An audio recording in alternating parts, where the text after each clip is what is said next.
Friends, welcome to YouTube channel education Niketan. कल रात में बीपीएससी के द्वारा 31 बीपीएससी जुडिशियरी की प्रीलिम्स परीक्षा के प्रोविजनल आंसर की जारी कर दी गई थी।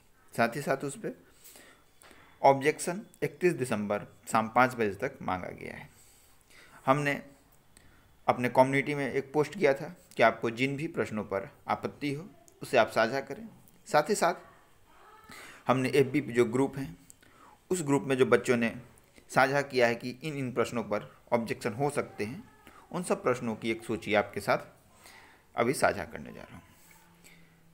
दुख की बात यह है कि लोगों ने प्रश्न तो बहुत ज़्यादा साझा किए, लेकिन उसके साथ कंक्रीट एविडेंस बहुत कम लगाए हैं। एविडेंस जब आप सर्च करें तो लॉ वाले पेपर में और जीएस वाले पेपर में, ध्यान दें जीएस वाले पेपर में किसी प्रश्न पर ऑब्जेक्शन है तो आप जो उसके सपोर्ट में डेटा दें, या कोई गवर्नमेंट का डेटा होना चाहिए, किसी मिनिस्ट्री की डेटा द्वारा जारी किया होना चाहिए, कोई अथेंटिक बुक हो, तो इस चीज़ को आप ध्यान दें। लूसेंट या कोई भी इस तरीके का जो वनडे बुक होता है उसे आयोग नहीं मानता है, एनसीईआरटी का डेटा हो। अब हम चलते हैं, पहले विवादित प्रश्नों को देख लेते हैं और उसको देख लेते हैं कि सपोर्ट में क्या है और जो आयोग ने दिया है वो किस तरीके से दिया है। तो पहला जीएस का जो विवादित प्रश्न है कि सबसे विंड एनर्जी में मैक्सिमम पोटेंशियल स्टेट कौन से है। यहाँ पे आयोग ने आंसर इसका गुजरात दिया है, लेकिन ज़्यादातर जगह पे इसके आंसर आप जब गूगल करेंगे तो लेकिन इसमें किसी मिनिस्ट्री द्वारा जारी किया गया डेटा नहीं मिल रहा है। तो आप प्रयास करें कि इसमें किसी मिनिस्ट्री के द्वारा, रिन्यूएबल एनर्जी जो मंत्रालय है उसके द्वारा अगर कोई डेटा मिलता है आपको तो आपके काम का रहेगा। दूसरा प्रश्न जिसको लेकर कुछ बच्चों को विवाद है वो लॉ का है। ये पेपर सी का क्वेश्चन नंबर 117 है, आप में भी जो हो। Which one of the following writ is also known as judicial remedy. अब इस पर बहुत सारे बच्चों का, आयोग ने मैंडामस इसका उत्तर माना है। बहुत सारे बच्चों का कहना है कि इसका सर्टियरी होगा। आप इसके पक्ष में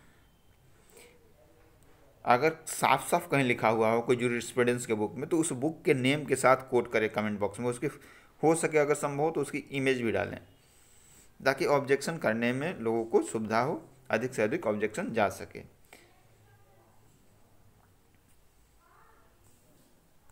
नेक्स्ट है Zaira Sheikh was the prime witness in. देखिए, जायरा शेख जो विटनेस थी वो बेस्ट बेकरी केस में भी थी, लेकिन उन्होंने प्राइम विटनेस पूछा है और बेस्ट बेकरी रिट्रायल केस नाम दिया है दूसरे का, जो कि सुप्रीम कोर्ट में चल रहा था। अब इस वाले प्रश्न पे भी कुछ लोगों ने विवाद खड़ा किया है। कुछ लोगों ने इसके खिलाफ, इसके पक्ष में कुछ एविडेंस भी दिए हैं, मैं दिखा देता हूँ आपको, आप भी सर्च करें इस पर। एक ने ये शेयर किया है जिसमें दिखाया गया है कि पटिशनर इसमें जायरा शेख हैं और 2004 का केस है। इसके बाद इसके साथ किसी ने और एक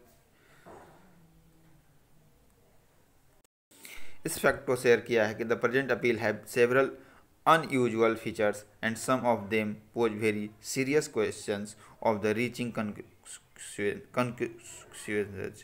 The case is commonly to be known as best bakery case. ठीक है, तो आप भी इस पर रिसर्च कीजिए, अभी समय है।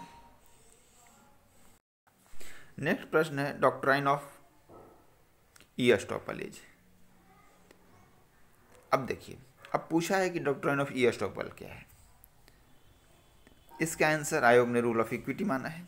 मेरे हिसाब से रूल ऑफ इक्विटी इसका उत्तर सही है, लेकिन कुछ बच्चों को आपत्ति है। तो अगर आप, क्योंकि एविडेंस लॉ सब्सटेंटिव लॉ है नो डाउट, लेकिन इन्होंने पूछा है कि ईस्टॉपल का जो डॉक्ट्राइन है वो किस पे फॉलो करता है, तो रूल ऑफ इक्विटी फॉलो करता है। लेकिन आपको अगर अपने उत्तर के पक्ष में अगर आपके पास लॉजिक है, कहीं लिखा हुआ है, तो आप उसे शेयर करें ताकि उस पर ऑब्जेक्शन लगाया जा सके। The legal position of Hindu idol is of a mahant, Hindu minor, Hindu major female, Hindu major mail.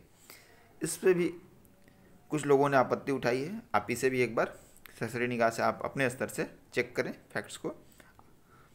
Hindu minor आयोग ने इसका उत्तर दिया है। नेक्स्ट है कि मुस्लिम marriage without डॉवर is valid, void, irregular या वॉइडेबल। आयोग ने इसे वैलिड माना है।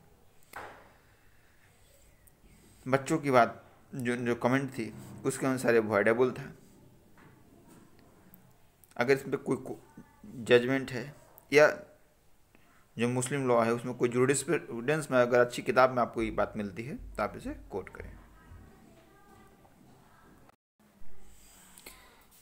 इसके बाद नेक्स्ट है कि the custody of minor wife shall be with her husband, father, mother, father in law.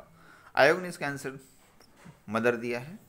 बहुत सारे स्टूडेंट्स के इस पर ऑब्जेक्शन है कि इसका हस्बैंड, यानी कि ए आंसर होना चाहिए हस्बैंड। इसे भी आप एक बार देखेंगे, लेकिन मदर के सपोर्ट में कुछ लोगों ने कुछ साक्ष्य दिए हैं, उसे दिखा देता हूँ मैं। अब विनय जी हैं, अब इन्होंने केस लॉ मेंशन किया है कि नूर कादिर बनाम जुलेखा बीबी 1985 का केस है।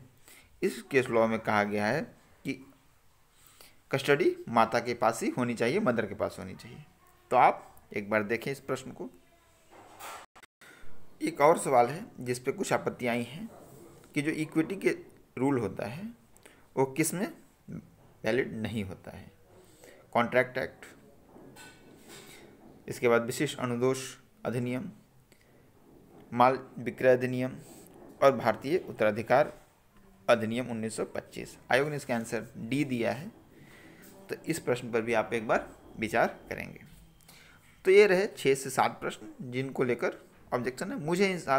मेरे हिसाब से 2 से 3 प्रश्नों में रियल ऑब्जेक्शन है और बाकी का ऑब्जेक्शन जो है भी प्राइमरी फेस लग रहे हैं, उस पर कोई कंक्रीट एविडेंस अभी तक सामने नहीं आया है।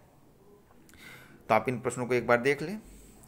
कट ऑफ के लिए बार बार आ रही है कि सर कट ऑफ क्या जाएगा ऑफिशियल आंसर की के आने के बाद। हमने इसके लिए एक पोल रखा है कम्युनिटी में जाके, उसमें लगभग अभी 250 से 300 बच्चों ने पार्टिसिपेट किया है। उसमें अधिक से अधिक पार्टिसिपेट कीजिए ताकि एक क्लियर फिगर सामने आए निकल कर। अपने मार्क्स कैटेगरी के साथ कमेंट बॉक्स में कमेंट कीजिए ताकि उसको भी एक एनालिसिस करने में सहायता मिले। कट ऑफ के संबंधित मैं 2 से 3 घंटे में एक जो ऑफिशियल आंसर किया गया उसके बाद रिवाइज फ्रेश एक कट ऑफ की वो वीडियो बना दूंगा।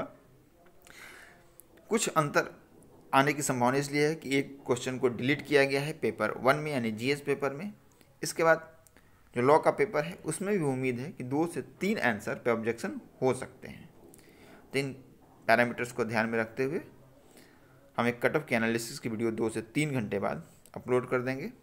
तब तक आप अधिक से अधिक कमेंट करके अपने मार्क्स को बताएं और मार्क्स बताते समय थोड़ी सी ईमानदारी बरतें ताकि जो एनालिसिस हो आपके मार्क्स के बेस पे, आपके जो पोल में आप पार्टिसिपेट कर रहे हैं, अगर वेटेज दिया जाए तो उसका सही से निष्कर्ष निकले।